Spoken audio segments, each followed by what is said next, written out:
Hi everyone, comic book reviewer here. This time, reviewing on the film, Memories of a Geisha.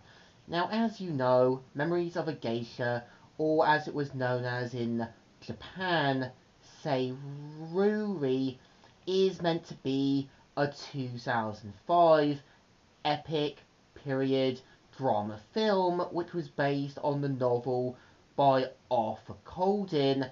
And the best way I can say about Memories of a Geisha is one of those star-crossed lover storylines taking place in Japan. And the premise of the film is meant to take place in 1929, where Kiyu, as well as her older sister, Satsuro, are sold by their poor father to be taken to Kyoto, where, yeah, we kind of see how Kiyu ends up kind of being taken in by the owner of a local house and drinking establishment, and we kind of see how after several mishaps and a few kind of ups and downs, she ends up meeting a nice, kind chairman, and we see how she is determined to one day meet him again, as well as to prove her worth, and we see how a we also see how a lady comes into her life who offers to help Kiyu become a geisha girl, and over the film, it is basically Kiyu trying to find ways to get the chairman to notice her, come into his world, as well as trying to understand more about the geisha life. And I think for the most part of the film, it's basically trying to be this Asian romantic drama film, but a lot of it just comes across with trying to fit into what I think American audience want without really knowing what I think people truly wanted.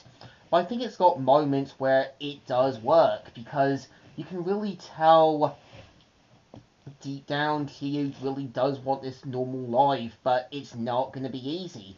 And when we do see her and her former friend Pumpkin going out against each other, it's just one of those hard truth morals that some paths are obviously going to be permanent, and some things don't always go back to the way they were.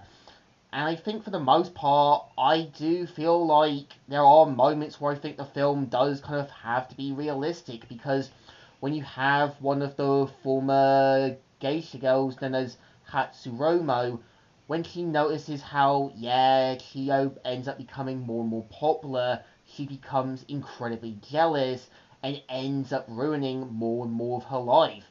And I know people tend to complain about the casting controversy, but to be fair, as long as an actor or an actress knows what their character's meant to be, and at least accepts what the parts they're given, they at least can actually know what they're supposed to be.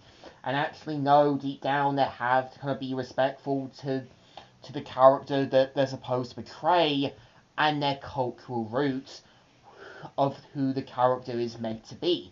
And I think that's something a lot of people gotta remember. This is a real reason why a lot of actors and actresses who come from diverse countries, backgrounds, and so forth are going to be in a different role in any kind of soil. It is going to happen. And I think for the most part, I do think, yeah, Memories of a Geisha is an okay film. It is just being there to try and kind of get a simple book from the 90s off the ground. It's not one of the best, not one of the greatest, but it's definitely one of those soft spoken stories that is just meant to be there. So I think it definitely deserves thumbs in the middle. Kind of alright, but kind of okay. So, comic book reviewer here, signing out.